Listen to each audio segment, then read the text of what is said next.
I walk through the shadow of death left to fear. This is a journey through the halls of hell.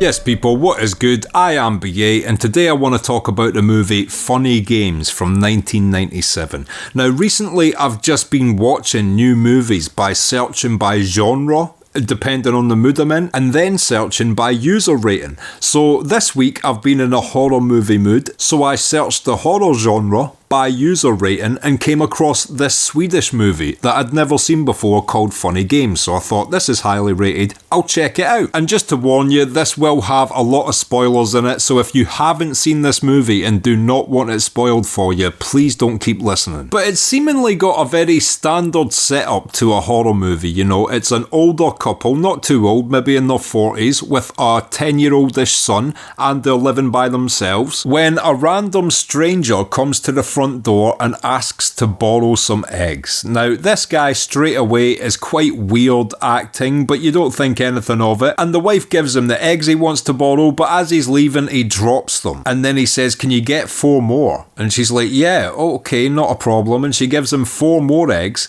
and he leaves the property, but then drops them outside again because the dog barked, and you start to get this horrible feeling in your gut like this guy is doing everything he can to stay here 1 extra minute. I don't like this. And then this guy's friend shows up and apologises for the guy dropping the eggs, and then he walks into the house, and now there's 2 of them in this house, and again they're just doing anything to stay in there. They're admiring the golf clubs. The guy says, oh, can I go outside and have a swing of your golf club quickly? She's being accommodating. She's like, yeah, cool. And at this point, you as the viewer are already knowing where this is going, and you're just screaming at the screen, please leave, get these guys out of your house. Anyway, so the guy comes back in from testing the golf club when the husband shows up, and the wife is already starting to figure out these guys are on some weird shit. She's feeling a bit distressed, so she's like, just give them the eggs and leave, get them out of the house please, you deal with them. And she storms out the room.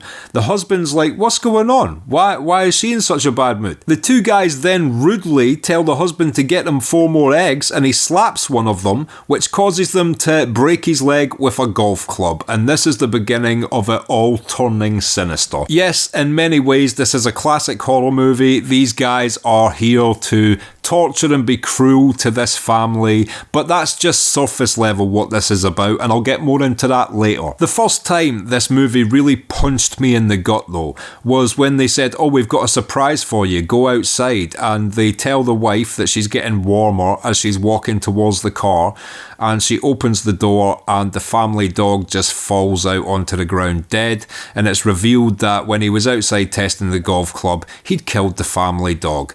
Absolutely horrible, and I knew from that point that this wasn't going to be an enjoyable, fun popcorn horror movie. This was going to be a movie that purposefully was wanting to put me in an incredibly miserable place and keep me there. And from there, they degrade the wife and make her strip off her clothes while they put a bag over the son's head. All sorts of horrible shit starts to happen to this family, and it culminates with them pointing a shotgun at the family while alternating who to shoot, counting down a number. And this film purposely doesn't want to show you the horrific acts of violence, so while one guy's pointing a shotgun at these 3 people counting a number, the other guy walks into the kitchen and starts to make a sandwich, and the camera follows him into the kitchen, and then we hear a bang, loads of screaming, we know someone's been shot. The guy making the sandwich comes back through and says, what are you doing? We'll get nothing out of these 2 now you've done that. Come on, let's go. Sorry guys, we'll see you later. And then the killers leave that abruptly,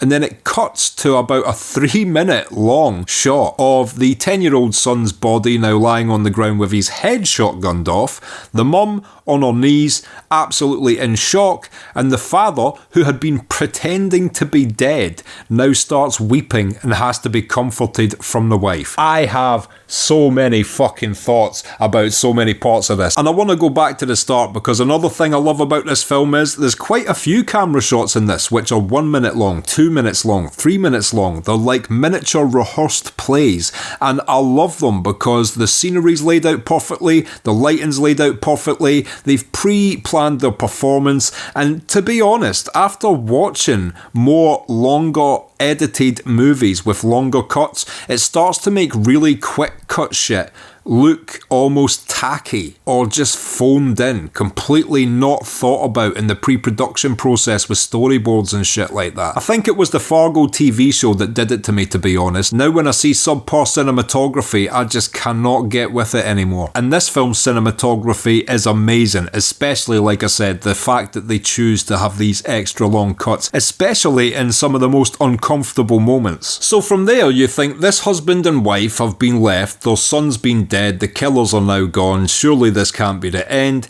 The wife says she's going to go down the street to get help, and she leaves the property, goes down the street, only for them to recapture her, and they bring her back to the house. I mean, this film purposely just holds you in really uncomfortable spots on purpose. So they take her back to the house, they kill her husband in front of her, then they take her out on a boat, and you think, oh, she's going to find some way to escape, and then they just say, see you later, and push her overboard, and she drowns. Then they show up at the end of the movie to another unsuspecting couple's house and ask for some eggs, and that's the end of the film. Now, I've said all that, and this just sounds like a horrible horror movie, but there's a key moment which I left out up until this point because it brings the movie into a whole new light in the entirety of it. So basically, at one point, when he's brought the woman back to the house and it's just the husband and wife left, and he's got the shotgun, he sits it on the table, and the wife looks down at it, quickly grabs it and shoots one of them, and you think, yes,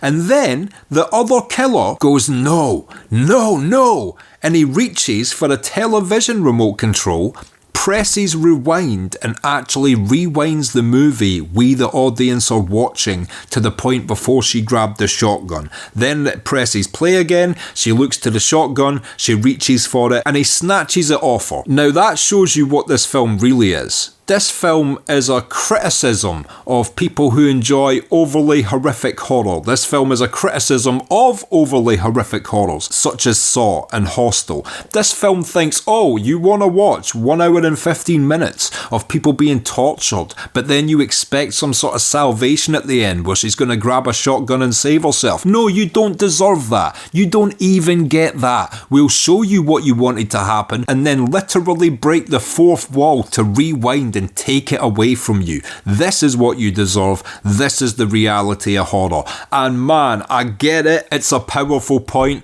demonstrated in an absolutely brutal way. Without that, this is just an unpleasant experience, but I found myself really appreciating it for the extra layers it has. There's also a few moments where the antagonists turn and say a single line of dialogue to us, the audience, as well. So even though they actually break the fourth wall physically once, they do precursor that with them breaking the fourth wall a few times by talking to the camera. So yeah, while I can't recommend this as a fun or enjoyable movie, if you really appreciate, directors who are trying to say something with their art still, this seems like a by the books horror, but really isn't, and there isn't actually much on-screen gore in it. It's purposely done so it's horrific, but not that gory. And during my horror binge this week, I found this to be the best made quality sort of artsy movie of the bunch. So if you don't like your typical hacky, slashy horror movies and you're looking for something with a bit more potency to it,